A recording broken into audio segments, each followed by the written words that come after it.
las recientes marchas de los trabajadores por la defensa de sus derechos, en el ámbito político se intensifican los cabildeos para lo que será la designación de las nuevas autoridades de la Asamblea Nacional. Para abordar este y otros temas, nos acompaña precisamente la titular de la Asamblea, la economista Elizabeth Cabezas, a quien le damos la más cordial de las bienvenidas. Economista, qué bueno verla por acá, por Guayaquil. ¿Cómo la han recibido? ¿Cómo me la tratan? Bueno, muchísimas gracias, Luisa. Un saludo cariñoso y afectuoso a todos los guayaquileños y ecuatorianos que nos siguen, y como siempre muy agradecida con Guayaquil, mi tierra. Yo viví muchos años también aquí, así que la siento como propia. ¿Alguna actividad en particular que tenga en mente o por la que ha venido de manera específica a cumplir aquí en el puerto principal, de manera oficial? Bueno, fundamentalmente tenemos varias invitaciones a medios. El día de hoy vamos a hacer algunos programas y en esa línea pues destinamos toda esta jornada justamente para eso, para informar a los ecuatorianos todo lo que se ha hecho durante toda esta gestión de la Asamblea Nacional. Bueno, y a propósito de ello, y ya que comienza usted hablando de lo que se ha hecho, ¿cuál es el balance, verdad, que hace la titular de la Asamblea de lo que ha sido esta gestión, este periodo de los 2 primeros años de esta Asamblea que le ha tocado a usted presidir o dirigir? Bueno, es un balance bastante positivo, a pesar de las dificultades, de los problemas que nos ha tocado asumir. Recuerde usted que en esta coyuntura del tiempo que yo he presidido la Asamblea Nacional, se dio la ruptura dentro del partido de gobierno de dos grupos que realmente se han generado dentro de la Asamblea y que han dado paso pues a situaciones complejas, muy difíciles, y que lo he hecho con total firmeza, con total responsabilidad, pero sobre todo con la certeza de que la Asamblea Nacional es la institución que marca una estabilidad dentro del país, y por eso, priorizando los objetivos ecuatorianos, siempre hemos trabajado de manera responsable y hacia adelante. Antes de pasar a revisar rápidamente esos logros en cuanto a aprobación de leyes, en cuanto a fiscalización, usted ha tocado un punto, el tema de la ruptura del movimiento oficialista Alianza País, y es verdad, un poco la tónica ha estado marcada entre acusaciones mutuas, dimes y diretes, pero recientemente, en cambio, resulta que ahí sí estaban unidos, correístas, ¿verdad? O los disidentes del movimiento oficialista, conjuntamente con el bloque oficialista de Alianza País, para rechazar de alguna manera o no darle el respaldo al presidente interino Juan Guaidó en Venezuela. Es decir, algunos votaron a favor, sí, pero otros no. ¿Cómo entender o interpretar, verdad, que para temas coyunturales como este sí hay unidad, ahí se olvidan de los insultos, de los dimes y diretes, pero para temas como este, cuando el presidente de la República, en cambio, públicamente, a través de las redes sociales, expresó su respaldo al presidente interino Juan Guaidó, acá votaron en contra? Mire, qué bueno que me haga la pregunta y me permite eso traer a colación de que dentro de la Asamblea Nacional no hay una pelea de compadres. Aquí hay objetivos claros y hay prioridades importantes para el Estado. Nosotros hemos aprobado cerca de 23 leyes y la mayoría de ellas con unanimidad.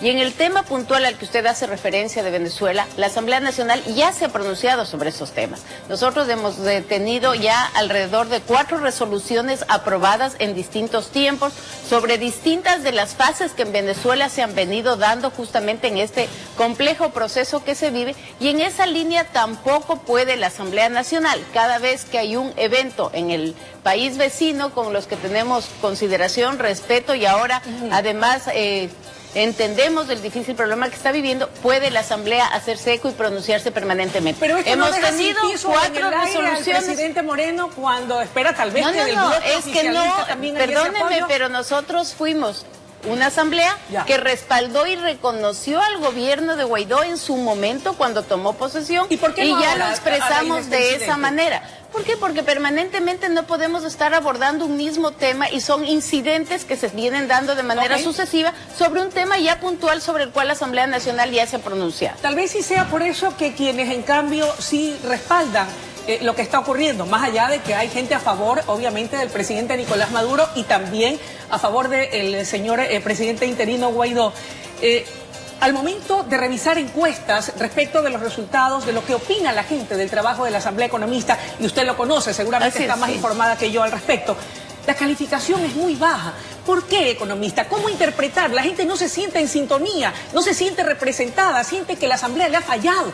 A ver, mire, el tema de la calificación de las asambleas y parlamentos, lastimosamente, no solamente en el país, sino a nivel latinoamericano y a nivel mundial, siempre tienen una incidencia de aceptación bastante baja. Eso no es una excusa, pero de todas maneras hay que entender que el escenario político por excelencia en el país es la Asamblea, donde se relevan además y se revelan permanentemente los conflictos, las tensiones, y este año realmente en la Asamblea Nacional nosotros hemos tenido que ver permanentemente reflejados este tipo de situaciones, que son situaciones que no se identifican con el quehacer de los ecuatorianos. Los ecuatorianos quieren ver leyes que además sintonicen sus necesidades. Y en ese sentido, y en esa línea nosotros hemos hecho un gran trabajo, y tengo que ahora aprovechar estos medios para así decirlo.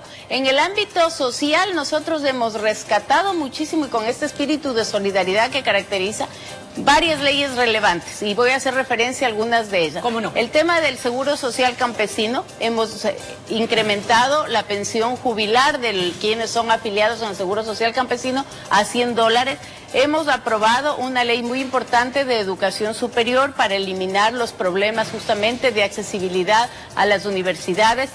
Hemos aprobado nosotros una ley muy relevante también en el ámbito de la ley del adulto mayor, una ley que no se había tratado durante años. Ahora garantizamos a todos los viejitos del país, a todos nuestros abuelitos, una calidad de vida después de estos años complejos y difíciles que uno siempre tendrá a la vejez. Y ello es extraordinario en cuanto a lo positivo, y qué importante que es que en este tipo de espacios usted pueda informar al respecto. Pero vamos ahora a la otra parte. ¿Qué cree usted que le queda debiendo la Asamblea en cuanto a aquello que se pudo haber hecho en estos 2 años y no se logró? Bueno, creo que el trabajo siempre de la Asamblea es un trabajo permanente, creciente e importante. Yo, si algo tengo que arrepentirme, es haber dado un voto de confianza a una bancada que pensé que iba a sumarse a los objetivos ecuatorianos, que es la bancada de RC. Y sin embargo, durante todo el año lo que han demostrado es un boicot permanente a las distintas actividades, no solamente de la Asamblea, sino del país, en una agenda totalmente contradictoria con lo que los ecuatorianos justamente quieren: paz, tranquilidad y trabajo. ¿Y usted cree que se repita la historia en el próximo periodo con este mismo grupo de asambleístas de la Revolución Ciudadana? Bueno, de hecho tenemos ahora una gran oportunidad, que es la oportunidad de la renovación total de autoridades dentro de la Asamblea Nacional y también de todas las comisiones, y en esa línea yo creo que es importante el compromiso de todos los actores políticos, de todas las bancadas, de dar paso a una agenda que sabemos que va a ser viable y factible cumplir en el próximo periodo. Y antes de hablar de cuáles serán los puntos centrales de esa agenda, Elizabeth Cabeza, ¿será reelegida como presidenta de la Asamblea Nacional? ¿La van a postular? ¿Le interesa a usted ir a la reelección o no le quita el sueño dirigir nuevamente la Asamblea? Mire, yo soy la primera opción de mi bloque de Alianza País justamente para esta posición, y definitivamente lo que nos interesa más que quién es para qué vamos a presidir la Asamblea. Hay un consenso claro que la Asamblea tiene que estar presidida por la bancada de Alianza País, y en esa línea la agenda tiene que ser una agenda nacional que priorice leyes, así como lo hice el 24 de abril para la primera fase de este periodo, para la segunda y la fase de consolidación en un país que necesita justamente consolidar todos estos 2 años de transición que han sido tan complejos y difíciles. Respeto lo que dice mi querida economista, pero aquí uno como periodista tiene que ponerse en la mitad y ser abogado del diablo.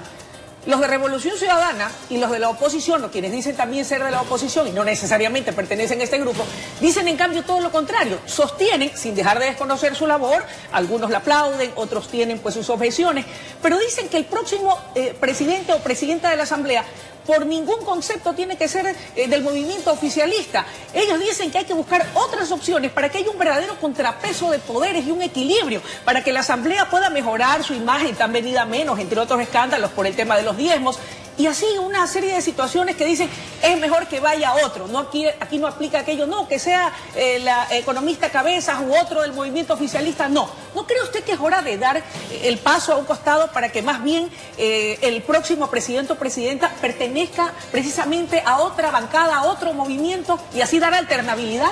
Bueno, yo le voy a tener que responder también con una pregunta. ¿Cómo no? Si es que el gobierno fuese de otro partido, de otro movimiento político, le aseguro que no cedería la presidencia de la Asamblea al tener el bloque mayoritario dentro de la Asamblea Nacional. Pero creo que es un tema ¿no de gobernabilidad, es un tema de estabilidad en el país y es un tema de objetivos nacionales. ¿Y el tema del contrapeso de poderes?